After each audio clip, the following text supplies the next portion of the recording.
به وسعت نظرت گرد شهر می گردم، به هر گذر که رسانی تو بحر می گردم.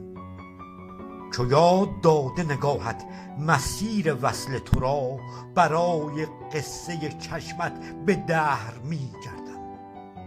بگرد تا که بگردانیم به دور سرت، به نام زلف تو با صوت جهر می گردم.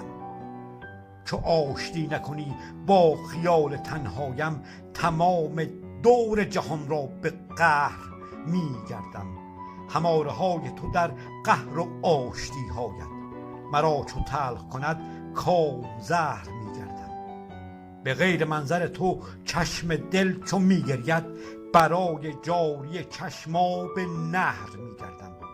بیا بیا که من طالب نظربازی، به وسعت نظرت گرد شهر می گردم.